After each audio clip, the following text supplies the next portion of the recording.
Assalamualaikum warahmatullahi wabarakatuh. Salam sehat dan tentu saja salam Pancasila. Hari ini Ulun berada di satu daerah yang selama ini diributkan di media massa, di media sosial, bahwasanya yang namanya food estate itu menjadi food estate, alias sebuah kegagalan di dalam rangka menata kelola pertanian dan ketahanan pangan. Ada yang menarik daripada semua ini adalah ketika pengelolaan yang dilakukan bukan tupoksinya, yaitu Departemen Pertahanan, walaupun di belakangnya ada yang namanya PUPR, yang ada yang namanya KLH, ada yang namanya pertanian. Sehingga ini menjadi sebuah pertanyaan yang sangat mendasar bagi kami tentunya yang berada di Kalimantan ini. Saya jauh-jauh dari Kalimantan Selatan untuk melihat sekarang kondisi real di lapangan, apa yang sebenarnya terjadi dengan yang namanya food estate. Apakah ini yang dinamakan proyek strategi nasional, Saudara Joko Widodo? Saya ulangi, Saudara Joko Widodo. Apakah ini yang dinamakannya proyek strategi nasional atau PSN? Ini adalah seperti PSK saya sebut, quote and quote. Proyek strategi korupsi. Bukan PSN. Kenapa? Karena tidak mungkin dengan ratusan triliun, ratusan hektar lahan dibuka, ribuan hektar bahkan, untuk memenuhi kebutuhan yang katanya pangan Indonesia, tapi nyatanya adalah hanya ditanam singkong. Singkong tidak tumbuh, sekarang yang ada adalah jagung. Ada apa denganmu? Ini rejim yang sangat buruk bagi saya. Saya katakan ini adalah rejim yang terburuk di era ini. PSN seolah-olah itu akan menjadikan rakyat ini menjadi lebih baik, tapi justru ini adalah PSK. Ini program strategi korupsi.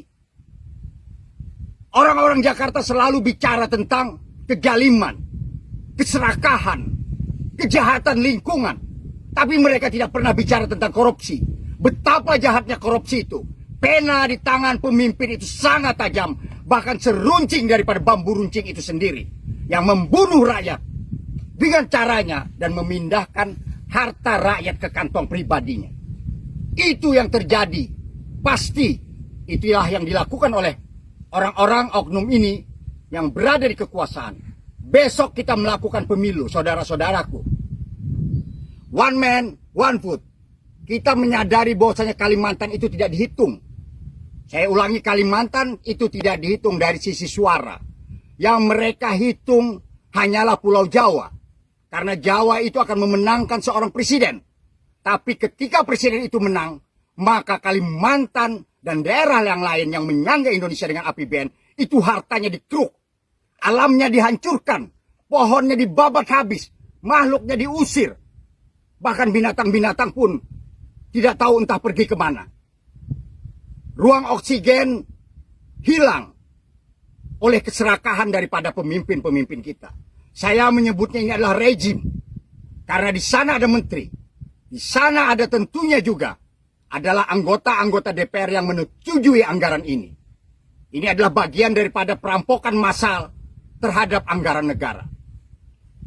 Saudaraku semuanya, kenapa itu bisa terjadi? Karena korupsi itu tidak ingin diberantas oleh orang Jakarta.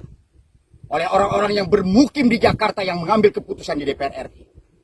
Oleh karena saya ulangi, jika undang-undang pembatasan transaksi tunai tidak diundangkan, jika pencatatan, pendaftaran, dan pelepasan aset tidak diundangkan, dan jika beban pembuktian terbalik tidak diundangkan, dan jika tobat nasional tidak dilakukan sebagai rekonsiliasi bangsa ini, maka jangan pernah berhangsa ini akan baik. Apalagi jika tidak ada penegakan hukum yang keras kepada aparat yang melanggar, yang menista, yang dibiarkan. Mereka rampas harta rakyat karena mereka gampang merampasnya, gampang menyimpannya, dan gampang menggunakannya. Itulah esensi. Saya berharap orang-orang Jakarta itu akan bicara juga tentang korupsi. Kami sudah terlalu sakit di Kalimantan. Alam kami rusak.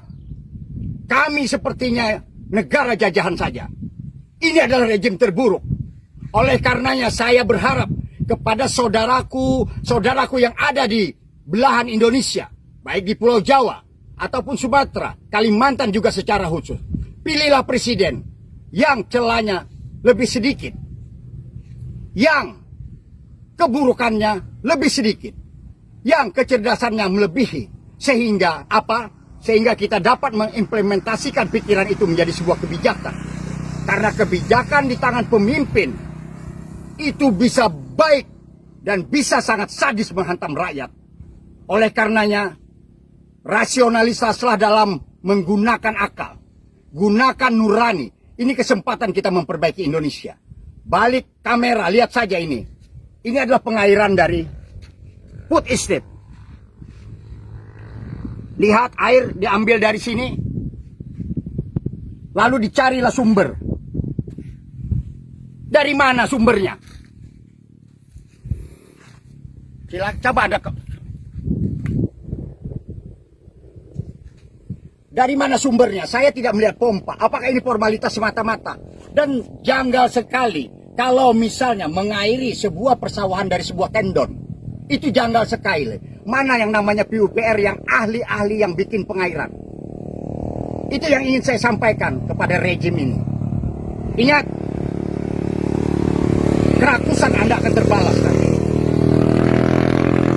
Kita tidak bisa lagi membiarkan rejim yang begitu jahat, rejim yang begitu menista rakyat, yang sengaja pura-pura dengan proyek PSN, proyek strategi nasional, sehingga bisa dilindungi, seolah-olah ini adalah vital, lalu bisa menggunakan siapapun, bahkan dalam quote and quote memperalat aparat negara, lalu kemungkinan menggunakan label-label jabatan, label-label senjata, agar rakyat ini tunduk kepada mereka. Jika saudaraku ingat ketika vaksin, bagaimana kita diburu oleh rejim ini, bagaimana rakyat diperlakukan, bagaimana mereka mengkorupsi vaksin itu dengan biaya-biaya yang irasional, dengan hutang.